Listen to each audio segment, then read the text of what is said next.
CorelDRAW Graphics Suite X5 has an amazing selection of creative tools. In this video, I'm going to highlight a number of new and enhanced tools that will help you create and design with confidence. Let's take a look.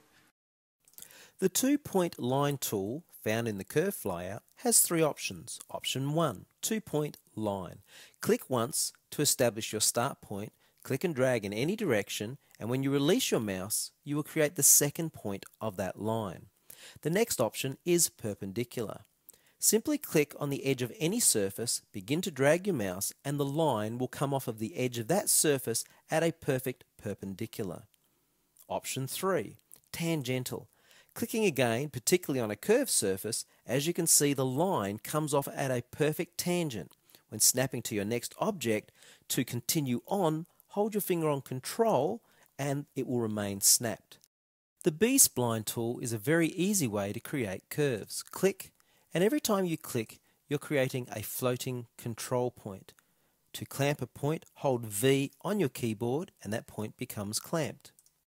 The new Join Curves Docker allows you to select independent curved vector-based objects, click the docker to activate.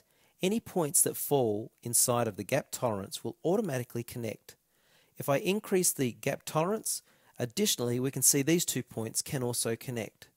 Choose the type of connection that you would like and click Apply. With this broken rectangle, if I were to choose Extend, increase the gap tolerance, we can recreate a perfect rectangle. The rectangle tool now has some great additional properties. You can choose from any one of 3 corner types. If I enter a value of say 10, hit enter, I have perfect radius corners. If I now readjust or scale my rectangle, as you can see, all corners maintain that perfect radius.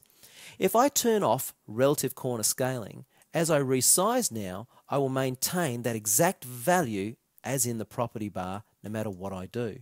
And finally, it's very easy to simply alternate your corner type, scalloped corner or chamfered corner, anytime you need. The dimension tools have now been placed in a single flyout. Using the tools is easy. For example, the parallel dimension tool. Simply click, drag to your next point, release your mouse, move your pointer and click. And the new segment dimension tool is tremendous. Simply click near a node to capture, in this case, the radius. A single click captured the distance of that radius. And finally, the 3-point callout. Simply click and drag, click again, and type your text. It's that easy. A great new feature is the new Pixel Preview mode. I'll zoom in very tightly on the end of this leaf to demonstrate. If we now come up to View and turn on Pixel Preview mode, we now see a perfect rendition of this image as if it were a bitmap. Furthermore, I can still select the Shape tool, and if on the standard toolbar I turn on Snap to Pixels, I can still select an object, and what I'll do is select that node, and as I begin to move, can you see how that node point is snapping to my pixels? This is a brilliant way to perform the final touch-ups on any design. The new Objects Docker allows you to work with precision. Selecting my object here, I need to place the lower left-hand corner at 186 by 143 coordinates, hit enter, and I need my object to be the accurate size of 65mm by 45mm. Again, hitting enter. If I click replace object, look at that. We have the perfect result based on perfect calculations. There have been a number of enhancements to the Color Palette Manager. Now these include new and much more accurate Pantone colors. You'll even notice we have a number of roll and color palettes as well. Overall, the manager is a lot easier to work with. As you can see down the bottom here, we have all of our default palettes, and I can simply turn on or off the display of a palette as I feel I need to use that particular palette. One of the things I love is that I can select an object and on the manager choose create a new palette from the selected object. I'll type in leaf green and click save, and now I have a brand new palette, as you can see, only consisting of the colors within that image. This also applies to very complex colored bitmaps, etc. If I want to turn off the display, simply click, and in fact I can close or close up the hierarchy of my palettes. Last but not least, if you need to work with some third-party palette, simply choose Open and you can introduce that palette into your project. The new Connector Tools flyout makes connecting objects together a breeze. Selecting the straight line connector, simply click and drag and release. For right angles, the right angle connector tool, click and drag. For rounded right angles, again simply click and drag. Right click on a color wheel to change the color.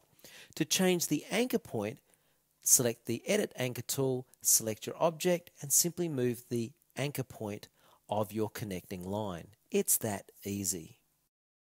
The Mesh Fill tool has been vastly improved. If I zoom in here on these two objects, on the left you'll see beautiful smooth transition of color, and on the right are those typical harsh lines in the mesh that we're used to seeing in the past. If I select the Mesh Fill tool and I click on this object, first of all, whenever you create an object now with the Mesh Fill tool, there are actually less nodes, making it easier to work with. And if I click and drag a color into the node area, can you see the beautiful, smooth, seamless transition of color?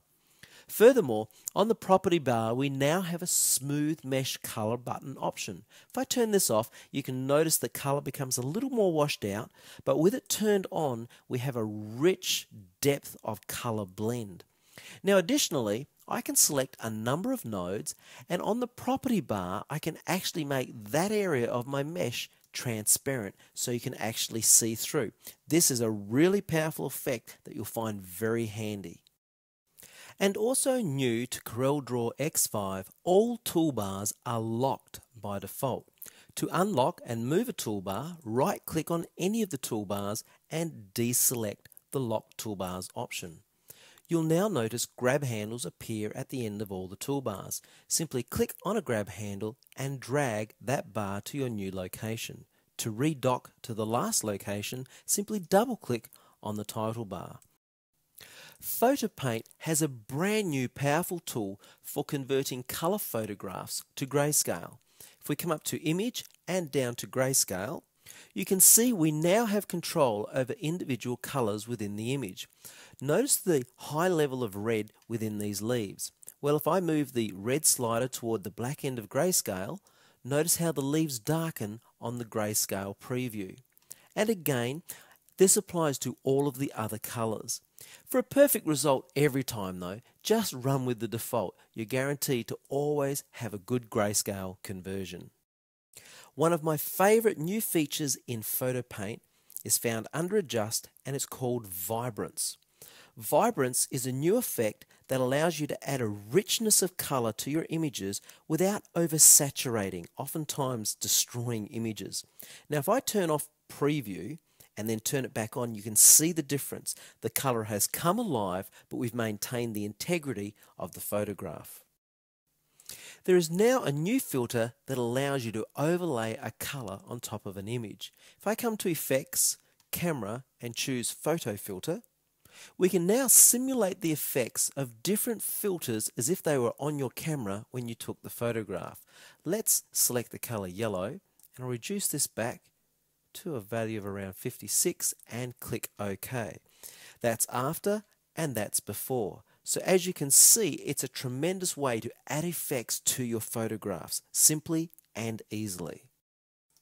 The object docker in PhotoPaint has been enhanced. For example, if I move this thumbnail slider to the right, we can increase the size of the thumbnail display. If I turn on Thumbnail Extents mode, we can display only the object rather than displaying the object within the size of the whole image.